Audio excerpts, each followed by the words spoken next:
आणि मनोज जरांगे पाटील सध्या माध्यमांशी बोलतायत, थेट जाऊयात.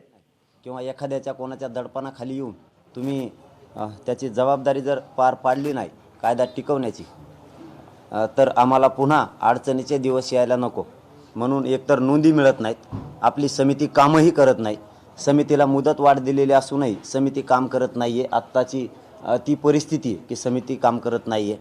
नाविलाजास्तव तुम्हाला त्या कालच्या सगळ्या सोयऱ्याच्या आदेशाची आपण अंमलबजावणी तातडीनं करून ते सगळ्या सोयऱ्यांना ज्याची कुणबी नोंद मिळाली त्याच्या सगळ्या सोयऱ्यांना प्रमाणपत्र वाटप होणं अत्यंत आवश्यक आहे आणि त्याच्या परिवाराला पण ज्याची नोंद मिळाली त्याच्या परिवाराला पण.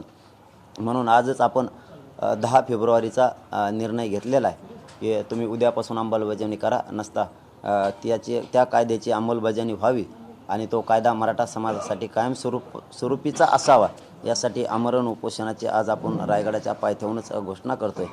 आपण दुसरी गोष्ट अशी की तिसरी गोष्ट अशी, या 2 अंमलबजावणी, तिसरं आमरण उपोषण आणि चौथा की आपण ज्या केसेस मागं घ्यायचं अंतरवालीसह महाराष्ट्रातलं ठरवलं आहे, आणखीनही 4 दिवस उलटून गेले तरीही झालेलं नाही, कारण तुम्ही तिथं तातडीनं तात्काळ शब्द वापरलेला आहे. तात्काळ याचा नेमका अर्थ काय?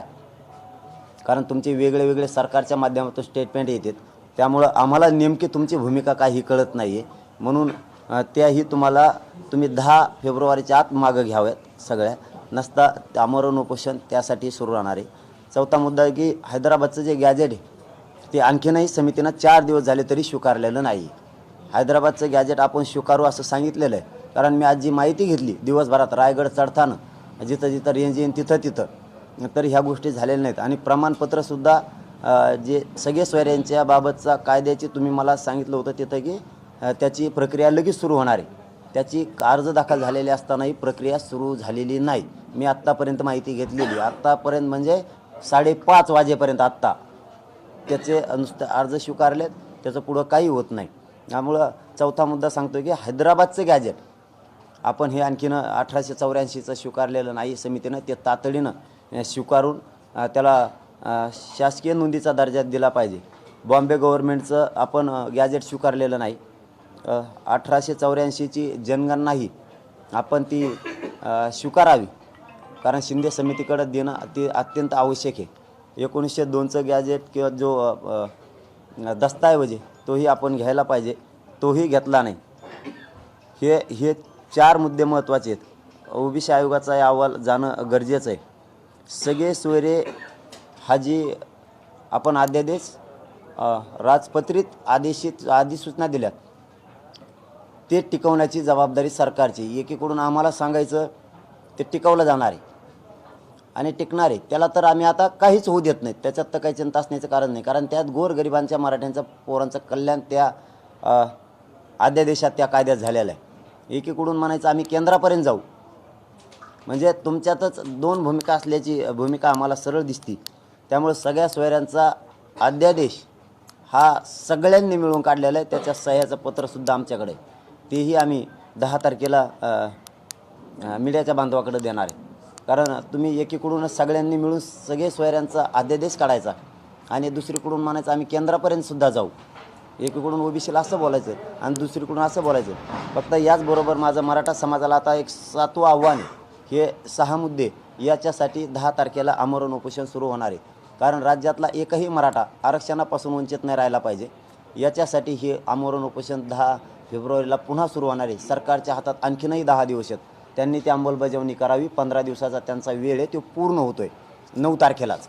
त्याच्यामुळं 10 तारखेला आम्ही आणखीनही गडबड करत नाहीत, पण आम्ही मराठा समाजाच्या फायद्याच्या पुढं दुसरं सहन करू शकत नाही.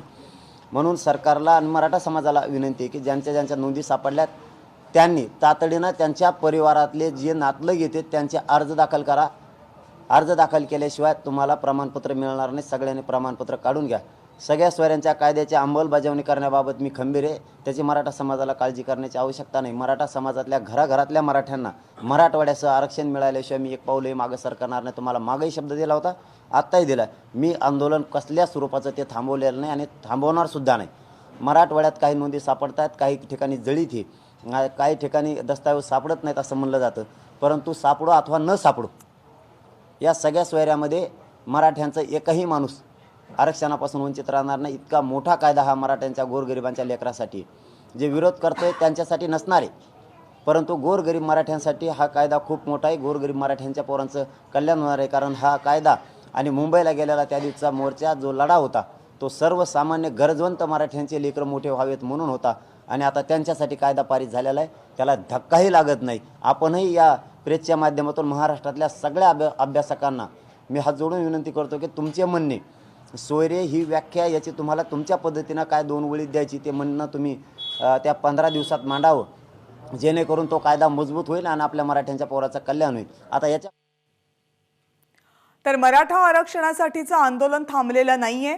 9 फेब्रुवारीपर्यंत जर सरकारनं आपल्याला दिलेल्या आश्वासनांची विशेषतः सगळे सोयऱ्यांबाबतच्या अधिसूचनेची पूर्तता केली नाही तर 10 फेब्रुवारीपासून आपण पुन्हा एकदा आमरण उपोषणाला सुरुवात करू असा इशारा मनोज जरांगे पाटील यांनी दिलाय. एबीपी माझा, उघडा डोळे बघा नीट.